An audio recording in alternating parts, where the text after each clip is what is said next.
Good afternoon everyone, and welcome to the University of Bolton Stadium ahead of our game against Barrow for our Family Faith football event. This week we're thinking about grassroots football.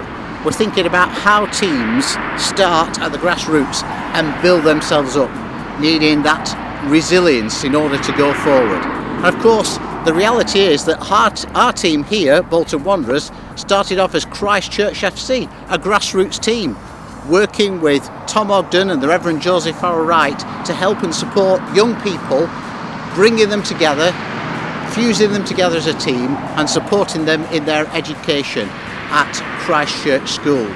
It was 3 years later that Bolton Wanderers was born, as that team lost their own pitch. So every time they had to play a home game, they literally wandered around and became known as the Bolton Wanderers. Eventually, we are one of the first 12 clubs to start the first ever league in the world, and of course the rest is history.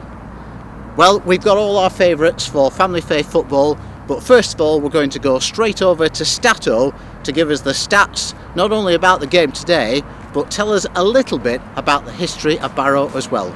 Over to you, Stato.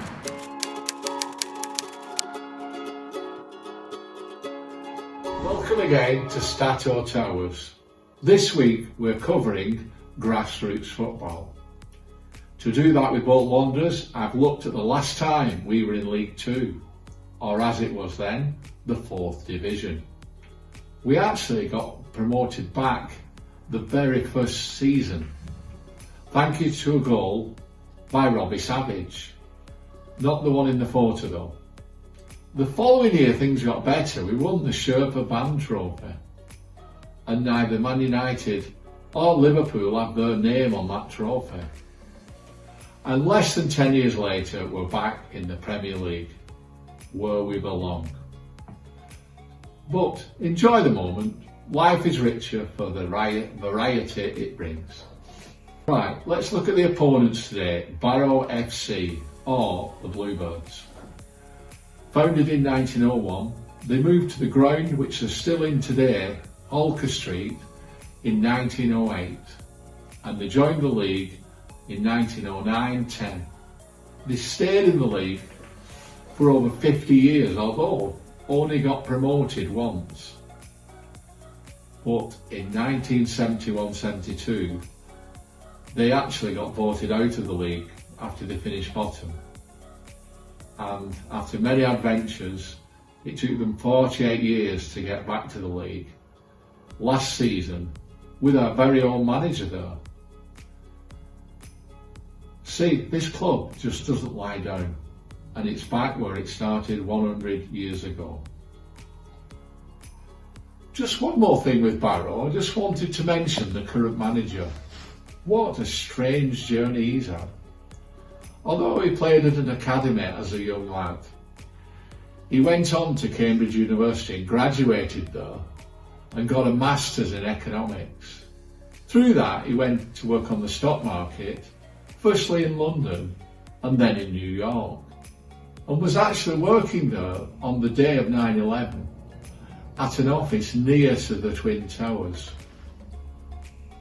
Perhaps because of that, he then decided to move back to the UK and have a career change.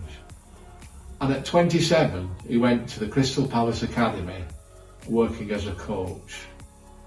Then moved on to Stirling University, where he got a further qualification, and even went coaching in Sweden with a recommendation from Sean Dyche.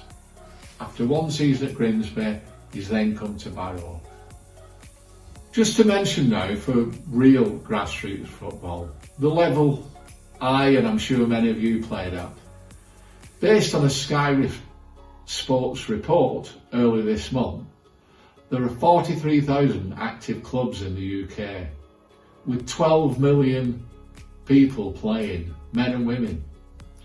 The FA value this from a mental health and well-being point of view at 8.7 billion.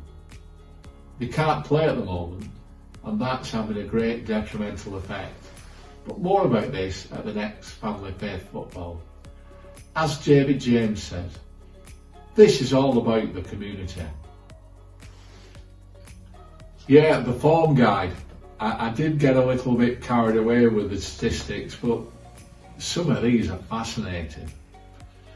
The key to this, though, in the end, is that Bolton are on the up. You can see the last 3 home games, 7 points, versus Barrow's last 3 away games, 0 points. In fact, the last 8 away games, Barrow have only won just 1. So, it's looking good for Bolton today. Some points from the statistics. You can see that almost all our goals come in the penalty box. We are in the division, the team with the most dribbles per game. Although we are bottom in the number of interceptions, perhaps that tells us something. Looking at the timings of the goals, we're better than Barrow in the first half. We're continuing to be dreadful in the first 15 minutes of the second half. But based on the recent away games and the home statistics, we're devastated in the last 15 minutes. Right, the prediction. These two teams appear to be going in opposite directions. Bolton are certainly on the up, but this is very unpredictable this season. And this division, any team seems to be able to beat any other. However, given the way we're playing and the results we're getting, I'm confident that Bolton Wanderers will win 2-0. Onwards and upwards. Thank you, Stato. Well, let's hope those predictions are right for the game. Now, my favourite part of Family Faith Football is, of course, the Family Faith Football quiz. Today, we're thinking about teams beginning with B, but I'll let Keith explain all. Over to you, Keith. Hi everyone, it's Family Faith Football quiz time, and today we welcome Barrow to the University of Bolton Stadium for the first time. Now, Stato tells me that when Barrow got promoted last season from the National League, they became the 14th team in the Football League that begins with B. So today's quiz is all about teams beginning with B. What we've done is we've chosen 5 clips where Bolton have played against a team that begins with B. So you've got to see if you can name the team that they played against and the goal scorer for Bolton who scores against the team beginning with B. Okay, here's number 1.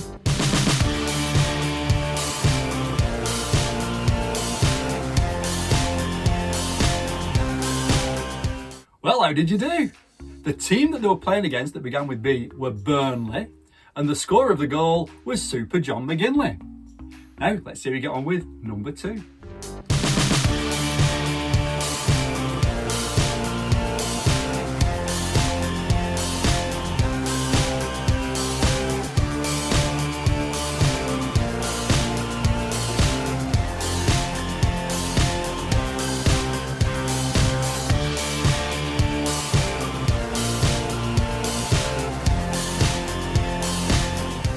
Well, how did you do with that one? That was Birmingham City in the FA Cup quarter-final in 2011.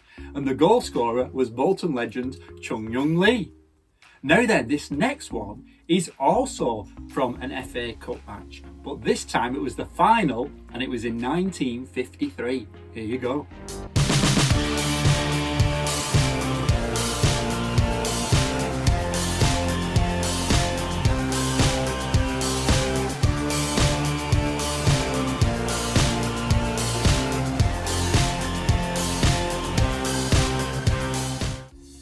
And did you get that?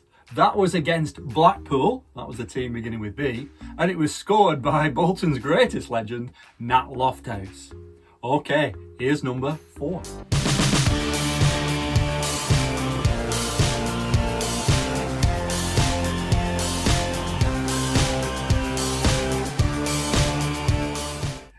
Did you get that one? That was actually against a team who are no longer in the Football League because it was Bury.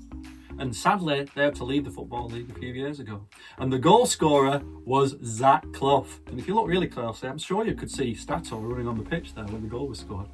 Anyway, now then, this last one is also a team that's not in the Football League. Probably one of the most famous goals that Bolton scored against a team beginning with B. Here you go, number 5.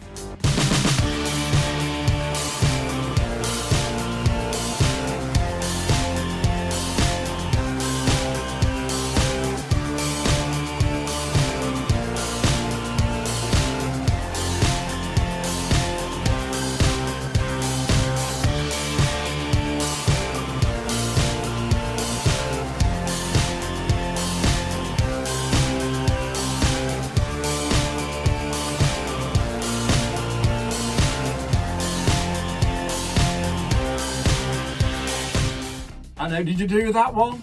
That was Bayern Munich, and that famous goal that Kevin Davies scored back in 2007, believe it or not. That seems a long time ago. Well, did you get all 10? If you did, here's your prize. It's a wonderful Bourneville chocolate orange. But I can't get it to you, so once again, I'm going to have to have it myself. Thanks a lot. Thank you, Keith. How did you get on the quiz? Typical, isn't it? He always gets the chocolate in the end, does Keith? Never gives anybody to the rest of the team and Family Faith Football. Anyway, let's move on. Ahead of the game today, I spoke to the manager, Ian Evett, about resilience, about the importance of endurance, and about his journey in football. Over to Ian. Thanks, Ian, for coming to Family Faith Football again. Really appreciate it, especially such a busy time with so many games going on, but great results. That's great to have on the pitch, and we know what an impact that's making off the pitch too. We're talking about grassroots football in our Family Faith Football today, and thinking about how people grow from small clubs to become bigger clubs. Exactly what we did when we first began all those years ago. But tell us something about your career and your progression in all of that. Yeah, so I started playing when I was very young, 6-7 years old. My dad was in charge of my junior team. I used to play a year up from myself, so if I was 7, I'm playing under 9s, just to try and develop me physically, really. 11 years old, had some choices to make. My dad decided that it was best for me to go and sign for Derby County away from home and not play with my friends who had signed for Coventry City at the time. He just thought that if I could go there and focus on my football, it would be better for me. But it was tough. A young man, every school holiday going to live in digs at Derby, away from my family, away from my friends. It was a huge sacrifice, but fortunately for me, that sacrifice helped, and I ended up having a fantastic football career. And in that, obviously, your dad was a role model. What other role models have you had along the way? Yeah, my dad and my granddad. My granddad passed away in June, and he was almost like a second father to me. He would be the one when my dad was working, jobs, nights, that would drive me and ferry me from Coventry to Derby 3-4 times a week. As an elderly gentleman, that was a big sacrifice from him. But he loved it. He loved seeing me play football. He loved, seeing how my career evolved and developed. And hopefully he's up there smiling down on me right now. Yeah, absolutely. And thinking about your progression then from playing the game to managing, tell us a little bit about that. Yeah, well, I was always a captain. I was always quite a strong leader. But as I got older, I started to learn things and develop my skill set as to be a manager, both as a leader but also tactically and technically. It's something that always I wanted to do. I love the game first and foremost, and I wanted to give something back after 21 years of being a professional footballer. I was very fortunate to get a very good job in Barrow, my first club, and then obviously within 2 years I got them back in the Football League, and now I'm Bolton Wanderers manager, which is an amazing dream. Things have evolved and happened fast, but I'm really enjoying it. Fantastic. And tell us a little bit about, because this is what we've talked about before, the importance of resilience and perseverance, and that's been very important this season, hasn't it? It has, and it's important in all aspects of life, really, but more so in football. You've got thousands and thousands of people, interested in watching your every move, both on the pitch and off the pitch. And at times this season we've been criticised for poor performances. sometimes rightly so. But when you're trying your hardest, sometimes that's not easy to take and easy to listen to. But it's just about focusing your mind and concentrating on the positives, and positive reinforcement, sticking to your beliefs and your faith more than anything else, and things will turn. And certainly for us, they look like they're starting to turn. Ian, it's always a pleasure to talk to you. Thanks for your time today. Thanks, Phil. Thank you very Cheers. much. Thank you. Thank you to Ian for that interview. Well, we've got our very own tacticians, and we're going to go straight to some basic drills that you can do that builds up that skill. Something that you can join in at home. And I go over to Guy and to Ian to take it from there. Thank you, guys. Hello and welcome to On the Pitch. You've probably all heard the saying, from tiny acorns grow mighty oaks. And that is what we're thinking about today with Grassroots.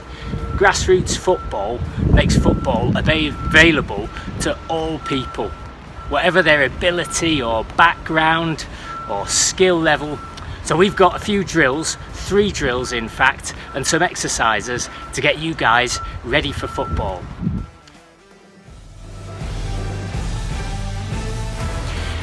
Exercise 1, we're going to do some crossbar drills. Hit the crossbar as many times as you can in 30 seconds. Okay Ben, off you go. Oh, nearly. Go on Ben.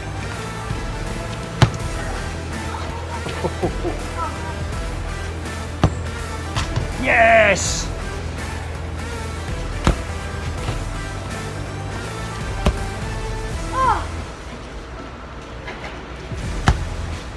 Oh, brilliant. Well done, Ben.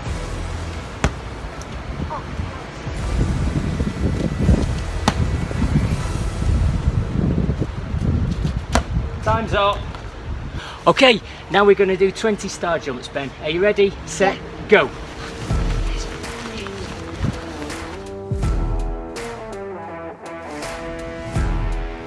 Okay, back again. The next drill is a passing accuracy drill. You can see we've put a load of objects here. They don't have to be footballs, but we've put footballs on cones. You could use tins of beans or anything stacked up, and we're going to play skittles with it. Knock as many as you can down in 30 seconds. Are you ready, Ben? On your marks, set, go.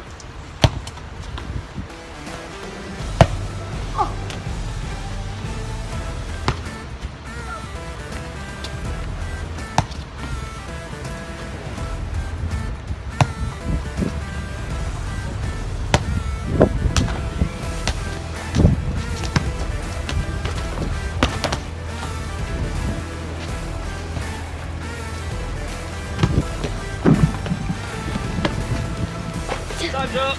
The next exercise is the mighty toe taps, and we're going to do 20 of those. Okay, are you ready, Ben? Yeah. Let's go.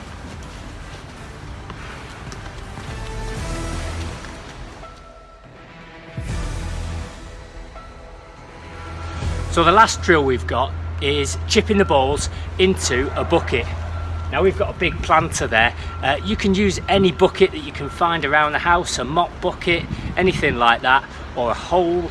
As with any of these exercises, just make them work for your own situation where you are. Okay, Ben, you've got 30 seconds to chip as many as you can into there. On your marks, get set, go. Tough one. Oh, so close.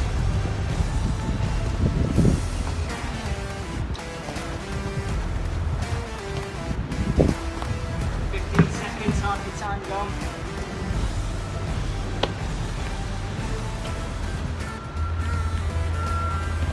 Come on, get one in, Ben. I've already got one in. Time's up. Okay, the last exercise we're going to do is rope jumps. We haven't got a rope, we've got a couple of pieces of wood. What we're going to do is we're going to lay them down and we're going to jump 20 times across from one side to the other. Don't worry if you haven't got a rope or a piece of wood, you can just draw a line, jump over a paving slab, anything like that. We're going to do that 20 times. Are you ready, Ben? Yep. On your marks, get set, go. Okay, well done. Brilliant, thanks Ben. Okay, hope you enjoyed that everyone, and remember, practice makes perfect. See you out there. Thanks guys, really appreciate that. Now, we're going to go over to the Reverend Mark Cowlin, who is one of the members of the Family Faith football team, and he's going to reflect upon what we've been thinking about today in terms of grassroots football and in terms of resilience, and indeed looking out for role models and who are our role models in life. Thank you, Mark. Hi, it's great to be with you. I'm speaking to you from St George's Church, where I often do services as the vicar of the church in the parish here. And as we think about Grassroots, I want to play you one of my favourite video clips. It's where Ian Wright meets his old school teacher who taught him how to play football. Let's watch this together. Ian's still the highest scoring striker ever to play for Arsenal, and he owes a lot to the man who first taught him to kick a ball, his old school teacher, Sid Pigden. As I hadn't seen him for, 23, 24 years, and so he would now be expecting me to be 6 feet under, I would think. I don't actually think, he probably won't recognise me because he won't believe it's me. Hello, Ian. Long time no see. Mr. Pigden, you're alive. I'm alive, he says. How are you doing? I can't believe it. Someone said you was dead. As you see, I'm very patient, and I'm so glad you've done so well with yourself. He was so supportive all the time. He kind of like had me as his kind of like special guy. I don't know what to say. Oh, I can't believe it. I can't believe it. You know, now I realise how important he was in my life. The first main imposing figure, male figure in my life, who was trying to guide me on the right road. how far are we going back now? 40 years, 30 years easy, anyway. Easy, 32 years. Yeah. Well, if there's ever a video that reminds us of the power of Grassroots, it would be that video with Ian Wright meeting his old school teacher, Sid Pigden, who taught him how to play football. And in Ian's words, Sid was so supportive, the first male figure in his life, guiding him on the right road. Sid Pigden stands for so many humble people who have volunteered and served their communities over the generations, over the years, by providing not only football for young people, but a key figure for young people's lives, guiding them on the right road. And it's not only football, of course, where we have these role models. I know for me, I had a youth group when I was a teenager. A man called Phil was a really fantastic leader to me. And also my first boss when I left university, he opened a really important door for me and helped me get on the right road in my career. Well, as a church leader, the word church actually comes from a Greek word, ecclesia, which means to be called out, the called out people. And I love that. I think it's a great picture of what we are called to do as grown-ups. We're called to volunteer and serve our communities. The Bible says we're to love our neighbours. The Bolton 2030 strapline I really like. It says we're about helping our town start well, live well, and age well by 2030. And that's a great vision, isn't it? That we should be called out to make a difference.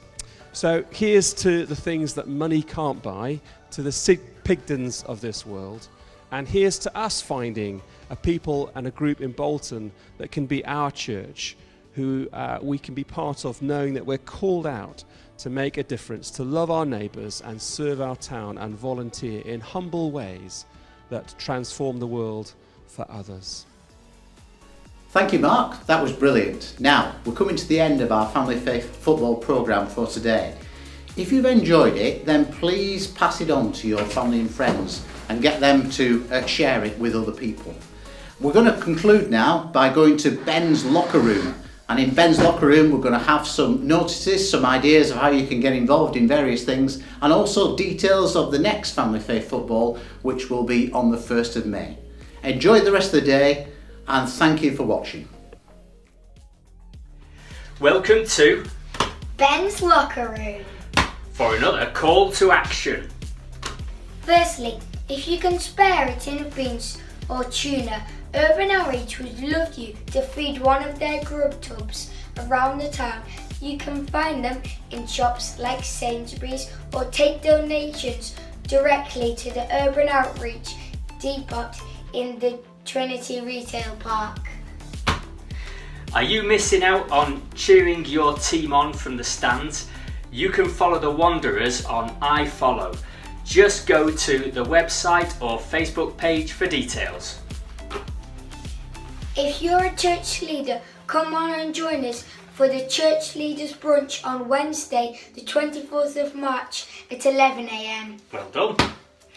Watch out for the next instalment of Family Faith Football, where we'll be talking about how to keep our minds healthy. See you next time. Bye.